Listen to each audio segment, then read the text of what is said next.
వంటలకు ఇంతకంటే స్వచ్ఛమైన గానుగ నూనె మరెక్కడా దొరకదు. SRV naturals. ఆర్డర్స్ కై స్క్రీన్ పై నెంబర్ కి కాల్ చేయండి. అతను సాఫ్ట్వేర్ కంపెనీ అధినేత. 15 ఏళ్ల కింద ఓ పల్లెటూరులో అమ్మవారిని దర్శించుకుంటే కలిసొచ్చిందని 100 కోట్లు సంపాదించానని ఆ అమ్మవారి రుణం తీర్చుకోవడం కోసం ఏకంగా 250 కోట్లు పెట్టి పెద్ద గుడినే నిర్మించాడు. 9 మంది అమ్మవార్లను ప్రతిష్ఠించాడు. మంచి పేరు తెచ్చుకున్నాడు. ఆ ప్రాంత వాసులకు దేవుడు కాని దేవుడయ్యాడు. కానీ ఆలయం పక్కనే ఉన్న ఎకరం భూమి కోసం కక్కుర్తిపడి ఆలయ పూజారినే కిడ్నాప్ చేశాడు. కటకటాల పాలయ్యాడు. సినిమా స్టోరీ లెవెల్లో ఉన్న ఆ ఇంట్రెస్టింగ్ స్టోరీ ఏంటో ఇప్పుడు చూద్దాం.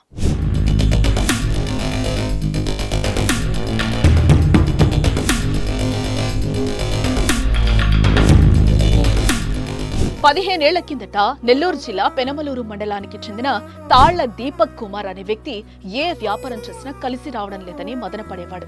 అయితే ఎవరో చెప్పారు, గంగాధర నెల్లూరు మండలం అగరమంగళంలో వెలిసిన అంకాలమ్మను దర్శించుకుంటే మంచి జరుగుతుందని, అక్కడే పూజలు చేసే రామచంద్రన్ జాతకాలు చెప్తారని ఆయన్ని కూడా కలవమని చెప్పారు.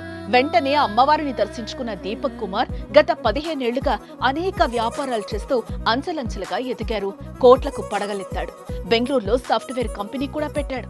అయితే 5 ఏళ్ల కిందట అమ్మవారి వల్లే తనకి ఇంతలా కలిసొచ్చిందని, అంగరమంగళం వచ్చి తాను అమ్మవారికి ఆలయం నిర్మిస్తానని గ్రామస్తులకు మాటిచ్చాడు.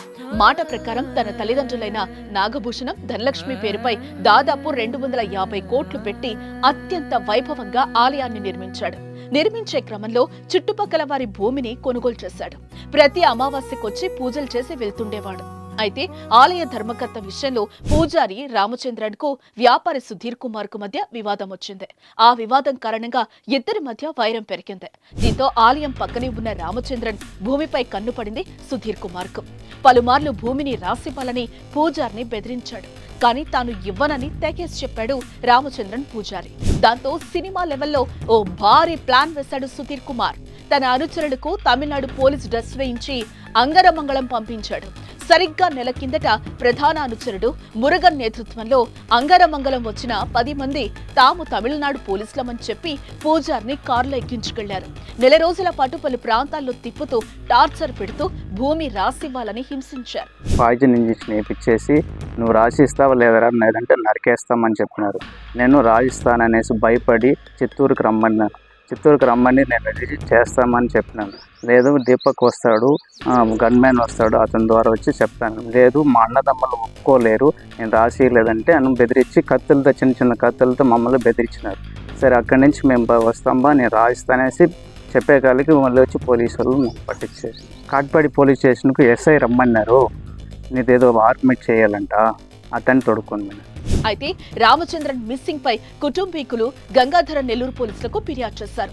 ఎన్నికల బిజీ కారణంగా వాళ్ళంతగా పట్టించుకోలేదు. కానీ ఎన్నికలు ముగియగానే కేసును సవాల్గా తీసుకున్న సిఐ శంకర్ అత్యంత చాకచక్యంగా కిడ్నాప్ కేసును ఛేదించారు. తమిళనాడులో ఓ లాడ్జిలో బంధించబడి ఉన్న పూజారి రామచంద్రన్ ను సేఫ్ గా తీసుకొచ్చి కుటుంబ సభ్యులకు అప్పగించారు.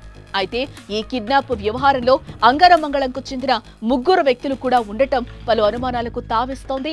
రామచంద్రన్ ఫిర్యాదు మేరకు A1 మురుగన్ గా A2 దీపక్ కుమార్ తాళ్లతో పాటు మరో 10 మందిపై కేసు నమోదు చేశారు.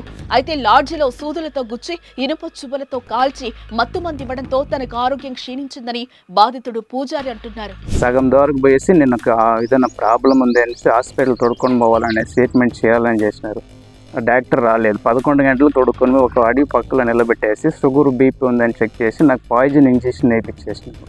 ఆ రోజు నుంచి నాకు తలనొప్పి, హార్ట్ పేషెంట్, నచ్చడానికి కాకుండా పోవడము, తల తిరగడము, మాట్లాడడానికి రాకుండా పోవడము, ఇవన్నీ జరుగుతా.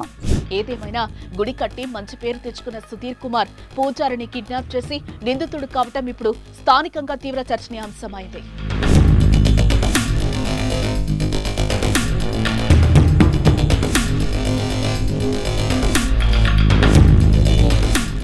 సుమన్ టీవీలో మీ పర్సనల్ అండ్ బిజినెస్ ప్రమోషన్స్ కోసం కింది నెంబర్కి కాంటాక్ట్ చేయండి.